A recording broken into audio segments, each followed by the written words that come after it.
겨울만 되면 꼭 한 번씩 아프지 않나요? 감기, 몸살, 이유 없는 피로 나 또 겨울 왔구나 하는 그 느낌.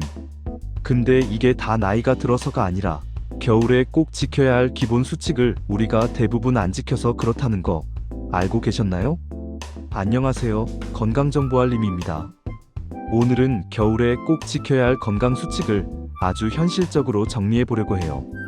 보일러 빵빵하게 틀고 영양제 한 움큼 먹는 것보다 일상에서 진짜 효과 있는 것들만 골라서 말씀드릴게요. 영상 끝까지 보시면 겨울에 이 4가지만 지키면 진짜 덜 아프겠구나 하고 바로 오늘 밤부터 실천할 수 있는 체크리스트를 가져가실 수 있을 거예요. 자, 그럼 첫 번째부터 바로 들어갈게요. 겨울만 되면 감기 걸리고 관절 아프고 피부 건조해지고 그냥 계절 탓 같지만 사실은 환경이 몸을 계속 괴롭히고 있는 거예요. 일단 기온이 떨어지면 우리 혈관이 수축하면서 혈액순환이 잘 안 되고 면역세포가 움직이는 속도도 떨어집니다. 그래서 같은 바이러스에 노출돼도 겨울에 더 잘 아픈 거죠. 또 하나는 실내 공기 문제예요. 창문 꽉 닫고 난방만 돌리니까 공기가 건조해지고 이산화탄소 농도도 올라가요. 코와 목점막이 마르면 바이러스가 몸 안으로 들어오기 훨씬 쉬워집니다. 겨울만 되면 목 따갑다 하시는 분들, 이게 거의 90%예요. 그리고 마지막으로 햇빛. 해가 짧아지니까 비타민 D 합성이 줄고 기분도 가라앉기 쉽죠. 그래서 오늘 영상에서는 이 3가지 추위, 건조, 햇빛 부족에 대응하는 현실적인 수칙들을 하나씩 정리해 볼게요. 첫 번째 수칙은 따뜻하게, 하지만 숨 쉴 수 있게입니다. 보일러를 무조건 세게 트는 것보다 중요한 건 적당한 온도, 적당한 습도, 신선한 공기예요. 실내 온도는 보통 20도에서 22도 정도, 습도는 40에서 60% 사이가 가장 무난합니다. 너무 덥게 하면 졸리고 너무 건조하면 코목이 먼저 상해요. 가습기가 없다면 젖은 수건을 널어두거나 빨래를 실내에서 말리는 것도 방법이에요. 대신 곰팡이 안 생기도록 주기적으로 환기는 꼭 해줘야 하고요. 하루에 2~3번, 최소 5분씩 창문을 활짝 열어서 공기를 바꿔주세요. 추워서 잠깐 떨리더라도 그게 오히려 면역에는 더 좋아요. 그리고 물. 겨울에는 덥지 않으니까 물을 거의 안 마시는 분들이 많아요. 그런데 난방 때문에 몸은 생각보다 더 많이 말라 있습니다. 팁을 하나 드리면 책상이나 작업대에 4컵 1개를 아예 고정으로 두세요. 그리고 1시간에 한 번은 이 컵을 비운다, 이런 식으로 규칙을 정해두면 훨씬 잘 마시게 됩니다.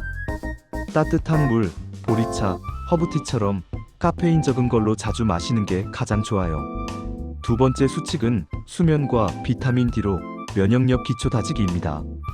겨울에는 해가 빨리 지니까 저녁에 활동 시간이 늘고 그만큼 늦게 자는 경우가 많아요. 그런데 수면이 부족하면 면역세포가 제대로 일을 못합니다. 가능하면 자는 시간, 일어나는 시간을 주말까지도 크게 바꾸지 말고 자기 전 1시간 정도는 핸드폰 화면을 조금 멀리 두는 게 좋아요. 푸른 빛이 멜라토닌 분비를 방해하거든요. 비타민 D는 햇빛만 잘 쬐어도 어느 정도 해결되는데 겨울에는 그게 쉽지 않죠. 그래서 점심시간에 10분, 15분이라도 밖을 걸으면서 얼굴이나 손에 햇빛을 조금 쐬어주는 걸 추천합니다. 커피 사러 갈 때 엘리베이터 대신 계단 바깥 한 바퀴, 이런 식으로 루틴을 만들면 좋아요. 음식으로는 등 푸른 생선, 달걀 노른자, 버섯류가 도움이 되고 영양제를 드신다면 과다 복용만 피해서 본인에게 맞는 용량을 의사나 약사와 상의하는 게 안전합니다. 여기에 비타민C, 아연 같은 기본적인 영양소도 너무 과하게 말고 식사로 먼저 채우되 부족한 부분만 보충한다는 생각으로 접근하시면 됩니다. 세 번째 수칙은 조금이라도 매일 몸과 마음을 같이 움직이기예요. 겨울에는 밖이 춥다 보니 활동량이 확 줄어들죠. 출퇴근, 등교 외에는 거의 침대, 소파, 의자, 삼각형 안에서만 움직이게 됩니다. 그러면 혈액순환이 떨어지고 기분도 더 가라앉아요. 운동이라고 거창하게 생각하지 마시고 하루 총 20분이라도 몸을 움직인다라고 목표를 잡아보세요. 집에서 제자리 걷기, 스트레칭, 유튜브 홈트, 영상 한 개 따라하기. 이런 것만으로도 체온이 올라가고 근육이 조금씩 깨어납니다. 특히 손발이 찬 분들은 자기 전에 5분만 발목 돌리고 종아리 스트레칭 해줘도 수면의 질이 훨씬 좋아질 수 있어요. 그리고 마음 건강. 햇빛이 부족해지면 계절성 우울감이 오기 쉬워요. 괜히 더 외롭고 무기력해지고, 이럴 때일수록 사람을 의도적으로 만나거나 온라인으로라도 대화를 나누는 게 정말 중요합니다. 주 1회는 누군가와 밥 한 끼 같은 작은 약속을 스스로에게 걸어두세요. 마지막으로, 너무 완벽한 루틴을 만들려고 하지 말고 오늘 3가지 중 하나만 지키자, 이런 식으로 가볍게 시작하는 게 꾸준함의 핵심입니다.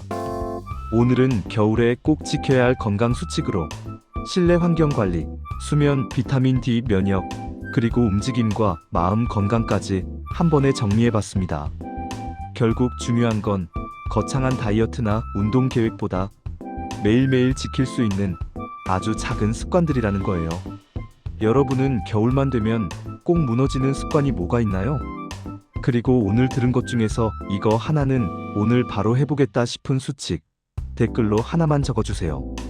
그게 여러분의 올겨울 건강 선언이 될 거예요. 영상이 도움이 되셨다면 겨울마다 고생하는 주변 분들한테도 한번 공유해주세요. 앞으로도 계절별 건강관리, 생활 루틴에 대한 현실적인 팁들 계속 올릴 예정이니까 알림 설정과 구독도 같이 부탁드릴게요. 올겨울은 아프지 않고 지나간 겨울로 한번 만들어 봅시다.